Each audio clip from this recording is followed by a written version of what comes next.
Hey, everybody. How are you today? You did a great job last class with reviewing all of those words. We looked at a lot of vocabulary for both shopping at the grocery store and also food words. A lot of food and drink or beverage words and vocabulary. We also went over a lot of verbs that you would need for cooking in the kitchen. So I want to use all of those in this assignment. Explained it to you briefly in class, and here I want to give you an example of a recipe that I would like you to talk about and share with us in class. Okay, so here's an example.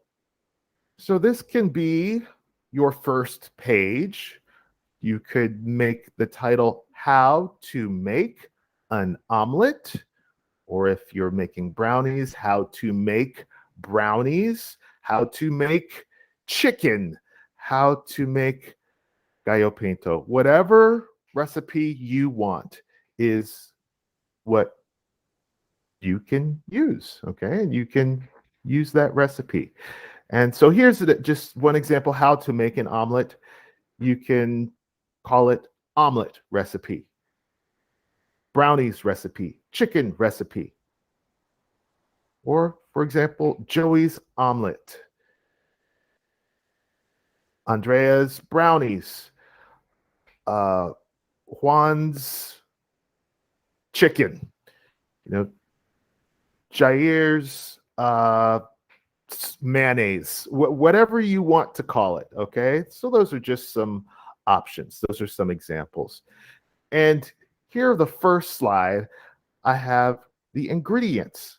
Okay, so my ingredients: 6 eggs, half of a chopped onion, 1 clove of chopped garlic, 1 chopped red pepper, 1 chopped tomato, 1 cup of spinach leaves, 1 cup of chopped ham, 1 cup of sliced mushrooms, salt, pepper, oil, butter, shredded yellow cheese.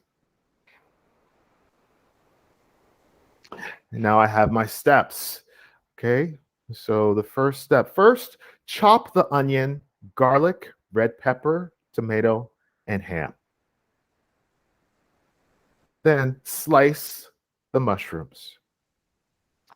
Then crack the eggs and put them in a mixing bowl. Beat the eggs with a fork or whisk. Add the red pepper, tomato, ham, mushrooms, and spinach to the eggs.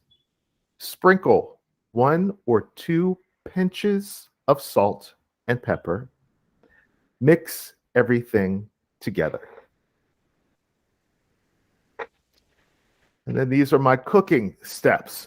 Put a pan on the stove and turn it on to low heat. Add oil and butter.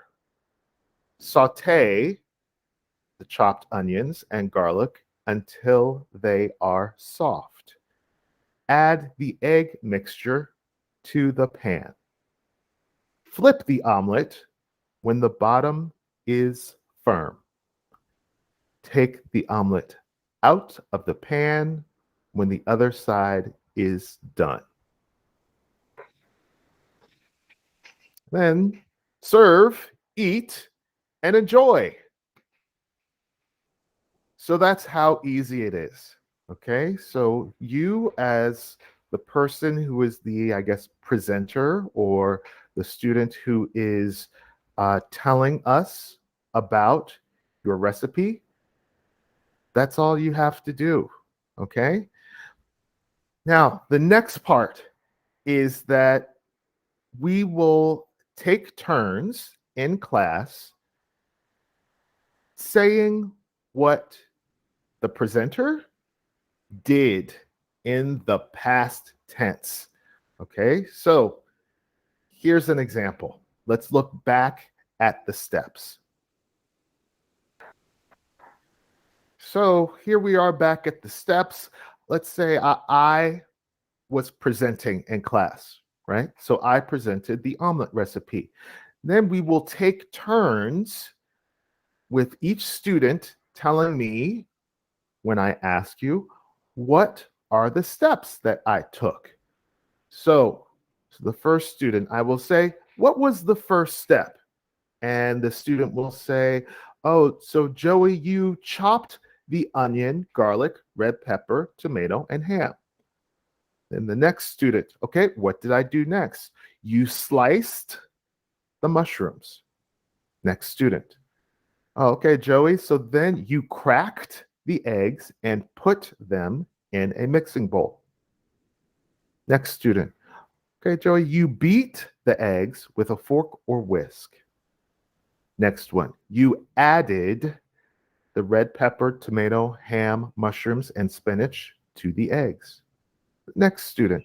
You sprinkled 1 or 2 pinches of salt and pepper. The next student. Oh, the seventh step, you mixed everything together. And finally, one more part to this. Then we will need each student that was listening to ask the person who was talking or presenting their recipe one question in the past tense. One question. So, for example, someone might say, did you add 6 eggs or did you add 4? Just 4 eggs? Or did you add 8 eggs instead of 6? That's one example. Another example, you see, did you put 1 cup of spinach into your recipe? Or did you put more? Did you add 2 because you like spinach? Another question, an example. Did your family eat the omelet? Did they like it? Okay, so everyone has to ask at least one question in the past tense about the meal, about the recipe, and something that happened while they were cooking it. Okay, so there you go, everybody. Should be a fun assignment and a fun activity in class.